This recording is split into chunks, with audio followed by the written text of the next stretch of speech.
Hello students, this is Ms. Martin, and what I'd like to do is to introduce you to the semester, and I'd like to give you a walkthrough of my course policies and walk you through one of my courses. I want to make sure that you have an understanding of what's going to happen during the semester and what my expectations are of you and what you should expect of me. Okay, so we'll go ahead and get started here.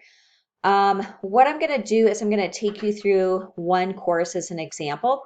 Of course, I teach multiple courses, but I'm just going to use this 11th grade LA course as an example so that you can see the way that I set up my courses, things that you'll see regardless of which class you're taking with me, if it's a social studies or a language arts course, and commonalities between them. And then we'll also talk about course policies. My course policies are pretty much exactly the same across all of my classes. There are very few differences there, so I'll cover those things as well. So the first thing I want to cover with you is what you're seeing on the screen when you log into a course, okay? When you're logged into Schoology, these are some of the things that I will do all the time, so you'll always see these. So up in the top left where you have this little picture up here, I will always include all of my contact information and my office hours. So you never have to go searching to figure out what's my phone number or my email or anything like that. It's always right there at the very top. Okay, so I always include my name, number, email address, and my office hours. And then, so that's going to be regardless of what class that you're in. The other thing that I always do is that every week at the beginning of the week, I will post up a really simple announcement that has really basic information in it for you. And so this one here is for this particular week that we're on, but the content is going to be about the same. So I'll let you know which week that we're in because sometimes students can get a little confused on that. So I'll always let you know which week we're in. I'll always tell you what you're supposed to do, which is do the work that's in that particular week, and I'll always tell you when it's due. So that will always be included up here at the top, okay? I'll also let you know that at the deadline, at the due date, I'll put in zeros for grades for anything that's missing, okay? I'll always include my information on my office hours here. So you've got dates, times, and topics that we're covering for those particular office hours. And then underneath here, I always have the directions. Oops, sorry, it's bouncing around a little bit. I always have the directions for office hours, okay? Actually, okay, so the next thing we're going to take a look at here is I actually don't have it. It's weird because I don't actually have it on this particular announcement, but normally in my ups in the bottom of my announcements, what I have is something that's called Tips for Success. And you'll see these at the bottom here. I'll show you the one from last week. I put Tip for Success. I put a different one every single week. So this is where I'm just always giving you a little bit of information about how you can be successful in class, okay? And it'll always be like an article to read or a video to watch or a suggestion. So this one here is a suggestion of something that you should do to be able to do well in class, okay? So you'll always see those at in the top of my classes. This announcement will be changed. Usually I do these Monday mornings, so this announcement will be changed every Monday morning so that you'll see, but the format will be the same. So you always see what's the deadline, what week are we on, when are the office hours, and so forth. Okay. A couple of other things you need to know about the general setup of the class. Just going to pop into the home page here. Here we go. Is that for all of my courses, I list here, the number here at the beginning is the week that we're on. Then it has the topic of whatever it is we're covering. And then it will always have the due date. At Boulder Universal, our due dates are on Mondays at 8 a.m. unless that Monday is a holiday, in which case it bumps to Tuesday. But for the most part, they're Mondays at 8 a.m. I am at my computer Monday at 8 a.m. putting in zeros for any assignments that are missing. So make sure that you have all of your assignments in on time by Monday at 8 a.m. When you open up the folder, you'll notice that everything should be listed out in order. And so you'll see the number here at the beginning, that's the week that we're on. The number that follows that is the page that we're on. These numbers here will correspond to those in the grade book. So where you see 2.1 here, you'll see that in the grade book that will also say 2.1. And it should show up top to bottom, starting with week 1 and going down to the bottom, depending on how many weeks. So we have week 16 or 20 or so forth. Okay. As well with assignments, I always try to put the point value into the title because Schoology doesn't list that in your gradebook for you. So you'll always see the point value so that you can see how many points that assignment is worth before you start working on that. That can be really valuable information for students. Okay. All right, so contact information, updates, and the basic setup on courses. The other thing that I want to show you is the way that I set up my weeks. So when you log into a week here, you'll see all of the information that's in here that's available. One thing that you're going to see for most of my classes, I've got this down for almost every class that I teach so far, but you'll see that I have these introduction pages. So on the introduction pages, you've got some really simple but really valuable information that's available in here for you. Okay. What I do is that I take your work for the week and I break it down into a 4-day work week. So you'll see here it has day 1, day 2, day 3, day 4, so forth. I'm under the assumption that you're going to be working during the school week, and I have that expectation that students are working during the school week. I do not expect the students are working on my assignments over the weekend. If you're looking for a way to really stress yourself out and procrastinate and make class kind of a miserable experience, work over the weekend. And since I think you're probably not going to want to do that, I would suggest you work during the week. So I expect that my students are working during the week and that you're submitting your assignments by Friday at 3 p.m. every single week. Okay? That's when I'm working during the week. That's when BU staff is working. It just makes sense for you to work during the week. It does not make sense for students to work on the weekend and in the middle of the night. It just doesn't work out. Students who choose to do that tend to end up making some bad choices, turning in assignments late, doing poor quality work, and so forth. So please listen to my advice. Please, I beg of you, listen to this advice and work during the school week. Have all of your assignments turned in by Friday at 3 p.m. Okay. So I break down the assignments for every week into a 4-day work week so that you have the 5th day, your Friday, right, to do wrap-up work. This is where you can check your grade book, email with your teacher, email with your parents, communicate about your grades, reach out about any issues, find out if you need help, and so forth. Okay? So this is included in like my U.S. history, 11th grade LA, and so forth. And so this can really help you figure out what am I supposed to do each day so that you can get your work done. So you'll see that I'm in the process of working on creating that for all of my classes, and I'm almost there. But most of my classes at this point have that in there. Okay, so I would suggest you follow that because that could be really helpful. Okay, going through my list that I have over here. So general expectations, you are all going to be responsible for all of the information that's in the BU handbook. This lays out, and I'll always include that in the course introduction, okay? So the BU handbook includes all the expectations for students and the rules and regulations and things like that. You're going to be held responsible for that, so be sure that you're familiar with those things. If you have any questions, just reach out and ask, and we will help you, okay?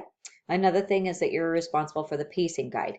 The pacing guide breaks down these deadlines that are here, okay? And we list these deadlines in the titles of the folders, and then we go in and put in the zeros on the Monday, 8 a.m. When those deadlines have passed, okay? You're going to be held to that. Academic integrity is another thing that's super important. Academic integrity is being honest about your schoolwork, that you're not borrowing information, you're not paraphrasing without citing sources, that you are citing sources when necessary, and that you are being honest and genuine when you're taking a quiz or an exam or doing any assignments, that you're not receiving too much help, and that you are not cheating. And I take academic integrity extremely seriously, and I think that you should too. It's really important. I'm not interested in testing to see how well that you can Google the answer to a question. I'm interested in seeing how well that you know the content of that information so that you can do really well on it. Okay? In your course introduction, you will have a link to the BU handbook, the pacing guide, academic integrity information on what's expected there. You're going to have a couple of other things. You're going to have a document that's got strategies for successful online learning. So some really great tips to help you be a good online student. Okay. Another thing we have is a document in there about how to submit assignments. At BU, it's got step-by-step instructions on how you can submit your assignments. There's also a weekly planner that you can copy that you can use for your planner. Let me state this, I expect all students to use a planner. If you're using the higgledy-piggledy method, which is, oh, I'll get to it, oh, I'll get that done, I do my assignments whenever, you're going to fail. I'm just going to be honest and upfront with you. The students who try that really struggle. They get themselves really stressed out and they make school really hard. So please take my advice and please don't do that. Instead, use a planner, create a plan. Choose either a daily schedule or choose a weekly schedule or a block schedule, sorry. And I am more than happy to go through that information with you, but I strongly, strongly, strongly, strongly recommend that you use a planner, okay? It makes a huge difference in you being able to be organized and to get things done and to keep your stress level at a normal rate so that you're not getting yourself super stressed out. The people who don't organize and don't plan have a really hard time with school, and it's because they're not organized and they're not planning. Okay, so get yourself organized, and I will help you with that. All right, so all of that is information that's in your course introduction. So when you log in, you'll be able to see that. Expectations that I have for students, and I'm going through a document that I have over here on my other computer, so that's why I'm looking over here. I expect you to work every day. Do not save up school until Friday and then go, oh, I'm going to do 20 hours worth of work in one day. That's insane. Don't do that. It doesn't work. And I can walk you through 100 different examples of how that doesn't work. So please don't do that. Instead, just work every day, just as you would with a traditional school, okay? Online school is not easier than attending a traditional classroom, and in some ways it's more difficult. You don't have that teacher standing in front of you saying, take out your notebook, take out your pencil, sit at your desk, put your pencil on your notebook, right? You don't have someone saying that. So you're the person who has to take out your notebook and take out your pencil and sit at your desk and get ready to do your work. And so for that reason, it can be a bit more challenging to attend an online school. Again, we're here to help. We don't want to just let you feel like you're totally out there on your own. We are definitely here to help and more than happy to help you with that. Okay? The minimum expectation for your classes is that you're working on each class for at least an hour per class per day. Okay, so that means that if you have 6 classes, that you're doing at least 6 hours of school per day. Now you might need to put some extra time in for some assignments or some classes or some projects you have going on. Plan on that. That's pretty normal.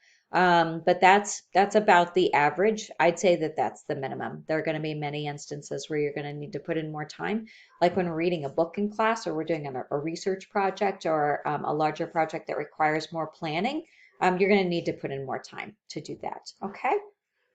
Again, I mentioned this earlier, but work during the school day. My hours are pretty normal teacher hours. I'm usually available until about 3. And then I have to, help my own family to get through my kids to get through their homework and things like that. So I have those other duties as well. I expect you to reach out to me if you need help. If you're sitting at home and you're thinking, oh no, I need help, I don't know what I'm doing, you need to reach out to me. You can send me an email, you can send me a text, you can call me, you can send me a message through the Schoology system. Anything is fine. I also offer office hours multiple times per week, sorry. And I expect you to attend office hours. I do not consider them to be optional. I don't think that office hours should be like show up if you feel like showing up. I think everyone should show up to office hours. I share really good quality information in office hours that helps students do well in class. I have taken students who have been really struggling and failing classes and got them to a point of where they're doing really well and they feel really confident with themselves as students just by them attending office hours. So I strongly want all of my students to attend all of my office hours. Okay, so be there. Another thing that's really important to me is that I hear from you first. If I hear from your mom or your dad or your tutor or some other person in your life first, I'm going to ask them to have you call me first. Okay, you're the student, you're the person who's in my class. You are intelligent and capable and a good communicator, and I want to always hear from you first. Okay. Let's see what else. I also expect students to check your BVSD email account and your Schoology account every day. You don't have to spend hours in there. Just check it every day. Okay, read the messages that we send you. And if you just send me a back reply that says okay or got it or something like that, that lets me know that you read the message. So that's super helpful.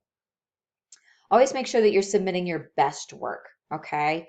I understand sometimes we just run out of time and it's like sometimes we just have to chuck in something. And I get that. I live in the real world, so I completely understand that sometimes we're just doing our best and sometimes that's not always the best. I get that. But always do try to do your best work. Okay. And anytime that you are struggling to produce your best work, let me know. I'm more than happy to help. Okay. A couple of other things. This is going to be in the frequently asked questions section that's in your course introduction. So I'm just going to run through a few of these things that I think are really important. Let's see. Students run into problems on the weekend. Where can they get help? You're on your own if you're working on the weekend. So that's one of the other reasons that I really recommend that students during the week. If you're working on the weekend and you run into a tech issue or you're confused on an assignment or anything like that, I'm probably with my family and the others, BU staff members are probably with their families. So we're probably not available to help. Again, another reason why you should work during the week. Okay. How can you redo an assignment? So here's my policy on redoing assignments. I will allow one redo on any assignment, not a quiz, not a discussion, an assignment. Okay. So an assignment has this little symbol. See this blue here? It has that little symbol. Okay. So when you see that, that's an assignment that is available for redo. Here's how you get the redo option. You turn in your first version, which is your best version, by Friday at 3 p.m. That's all you have to do. As long as you turn it in during the school week, I will allow a redo on that. It happens to all of us sometimes where we think we understood the directions and we think we're doing things right. And we turn things in and then the teacher comes back and says, you didn't understand the directions. You didn't do it right. And we all kind of go, I had no idea. So you get a redo option. All you have to do is turn in your first version during the week. If you turn it in over the weekend, again, you're on your own. You don't get that redo option. So please, I beg of you to turn in your work by Friday at 3 p.m. It's a really big deal. I do not allow any redos on quizzes, tests, or discussions. Those are always one-time examples or one-time assignments, and there are no exceptions to that. Okay, so know that. That's a big deal. Deadline. We use the term deadline or due date for the exact same thing, which are these deadlines that are here. Okay, Monday at 8 a.m. I go and put in zeros. If you have an extension request, you're welcome to send that to me. I'll tell you though that I very, very rarely approve any extension requests. It's got to be a major issue, like you're down with the flu for 4 days or something like that. Because you ran out of time or because you were on vacation or because you had family visiting or something like that, those aren't reasons for extension requests. Unfortunately, it's really got to be something that's pretty major. And because we allow for such significant flexibility with school and when you are coming into school and doing your work is the reason for that. Because you can do your work in the evening or in the afternoon or, things like that. And you have access to teachers so much more than you do in the traditional classroom because you can call or text or come by office hours.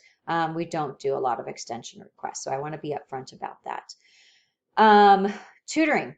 I will tutor any student of mine. Absolutely. Anytime that you need tutoring, reach out to me. You can send me a Google Calendar invitation. I'm available during the typical school day, and I am happy to help any student who needs it. Okay. You are not alone. You are not working through this class by yourself. I am always here to help you. So you just need to let me know when you need help and we'll set up time to do that. Okay. Okay, let's see, what else do we do? Can students study together? Yes, you absolutely can study together, and I strongly recommend it because one of the great things about being a teenager is having friends and chatting with people. So absolutely, you're welcome to study together. When it comes to assignments, I want you to do your assignment separately, of course, but you're welcome to study together, absolutely.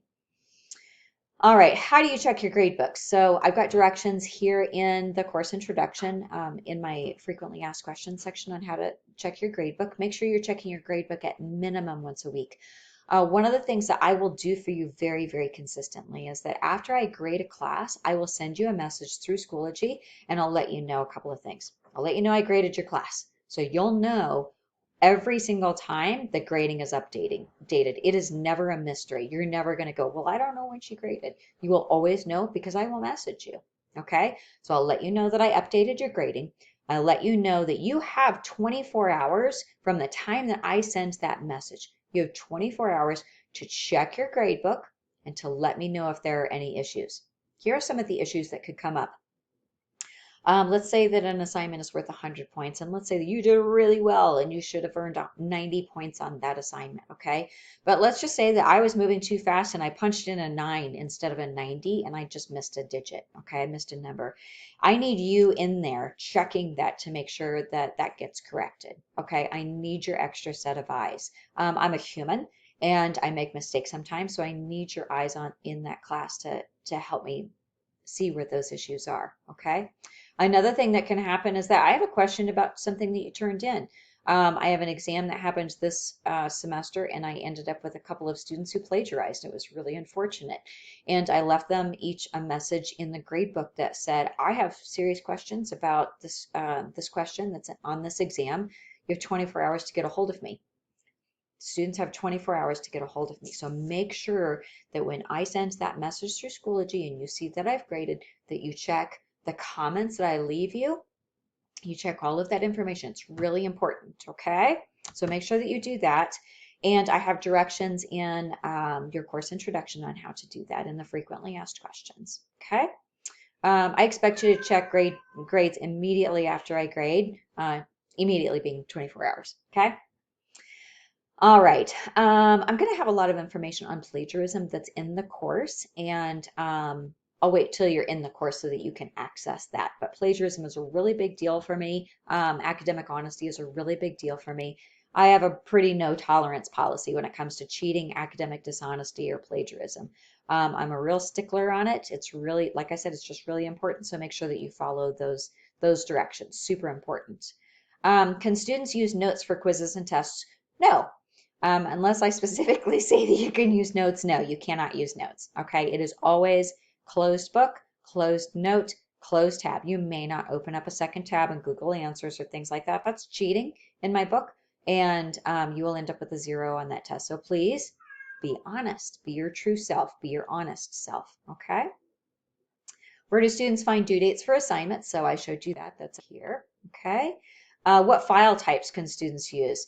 Please use your BVSD Google account for all of your assignments and make sure that you share your assignments with me. Students who are using on a Mac computer, there are a few different types of Mac computers. I can't open any of your Mac files because I don't use a Mac. Macs only talk to Macs. So make sure that you're always using that BVSD. If you happen to use Word documents, my computer will open that, but I just want to let you know that my computer won't open Mac type files at all, okay? I expect students to take notes throughout the class, okay? I think that it's an extremely important study skill, and I do expect students to take notes, okay? In terms of new vocabulary, when you run across information that's new to you, I expect you to use your context clues, glossary, dictionary, and thesaurus, as well as other resources to look those things up, to develop your vocabulary, and to know what we're talking about in class. Where can you get this assigned books? So a couple of different options on assigned books. The BU library has books to check out when we're on campus. I know with the COVID situation, we're not on campus. We also have some online books that are available, and I try to make those available for free for students so that they can access too. We've got Mac and Via, and we also have Sora. Those are both access places for free books.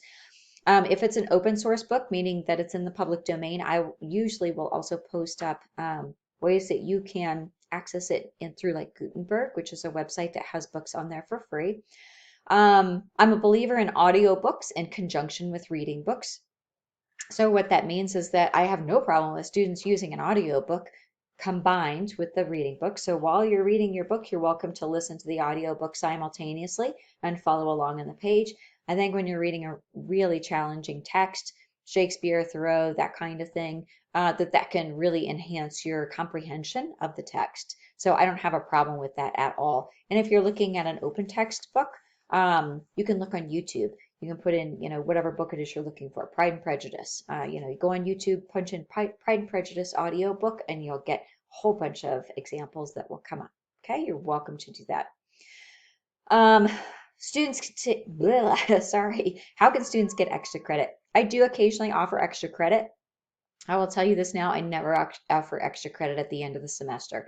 Never, ever, ever. I do not believe in those kind of grade grabs at the end. with extra credit. So extra credit usually comes in the middle of the semester, so keep that in mind.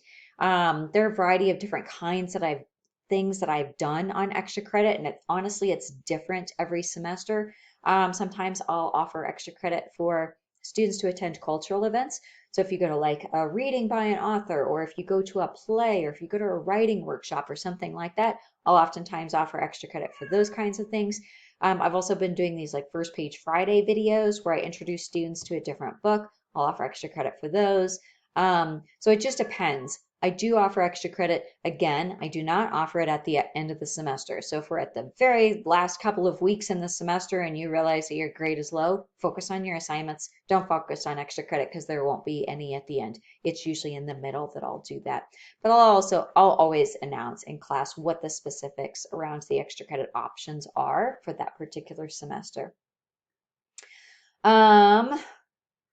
Every once in a while, I have students who have me, well, it actually happens fairly frequently that I have students who have me for 2 or more classes. It happens. And if that's the case, and if you have particular questions about having me for 2 or more classes, just let me know, and I'm more than happy to help you with any questions that come up. I know sometimes it can be a little odd to have one teacher for multiple classes, but I have multiple certifications, so I teach a lot of different classes. So just let me know if you have any questions. I've got some particulars in the frequently asked questions around my expectations for short answers, extended responses, essays, formatting, and so forth. Make sure that you go through that information. It's in here and it's all really information. Information about casual versus formal language. This is a class, it's an academic environment, it's a professional environment, so I expect your language to be professional. I use instant message language and texting language when I text my sisters, totally. And I use casual language when I talk to people in person, absolutely. But when I'm in an academic setting, I use academic language. So I expect the same of you, please. If you see the green check marks in Schoology, they have nothing to do with you. Trust me, nothing to do with you. They're this little thing here, the green check mark, and it says must complete. They're not for students. That is a setting for the mentors. It has nothing to do with students. I know students keep trying to use that in some way of checking their work. Trust me, it has nothing to do with students at all. It's a setting that creates data on the back end for the mentors is what that is. And so that's why we have those in, okay? Trust me, ignore them. They will not work in the way that students want them to work. And what I mean by that is that students want them to, the check marks to tell them when they're done with the unit. They won't do that. They're not set up in that way. Okay. Couple of other things for you. In your discussion boards, I have information in here about discussion boards. Make sure that you take the time to read that. It's really important about how to do a discussion board, how to do a discussion board well, how to respond to your classmates. Your responses to your classmates are worth 20% of your grade. I always expect a response to your classmates, even if it doesn't state that in the directions of a discussion. It's a discussion. You're talking to people, right? You're not just talking to yourself, and you're not just showing up in a place and putting something in there and then running away. You're discussing. So you're talking to other people. So there has to be discussion for that to happen. There has to be back and forth communication. So you must respond to your classmates for there to be discussion. Okay? Will online classes, here's my last question that's on the frequently asked questions here. Will online classes be the same as traditional classes? No, they're pretty different in many ways. You're going to see the same things in that the standards are the same, and some of the books that we read are the same, and some of the things that we're going to do together are the same. Like we're going to write essays just as I did when I taught in the traditional classroom and so forth. But we have a lot of things in the online classroom that are different than the traditional classes. So if you're feeling like, gosh, I just don't know what I'm doing or I'm confused or anything like that, just reach out and tell me. I'm more than happy to help you with anything that comes up along the way. Okay, so this is just a really, what I'm recording in this video is really just an overview, okay, of what the class is going to be like and what you should expect and the kinds of things you're going to see and so forth. I think the most important things are work during the week, get all of your work done, communicate with me, tell me when you need help. If you're sitting at home crying in the corner because school is so hard, I can't see that because I'm at home on my computer. I can't see you going through that hard time. So you have to tell me, hey, I'm having a hard time. Can you help me? just reach out and let me know, and I'm more than happy to help you with whatever it is that comes up. Okay. So I would say the most important things, working during the week, following a plan, following a schedule, checking your gradebook, communicating with me, attending office hours, and so forth. Okay, those really basic things. Those are the absolute must-haves of school. So make sure that you're doing all of those things.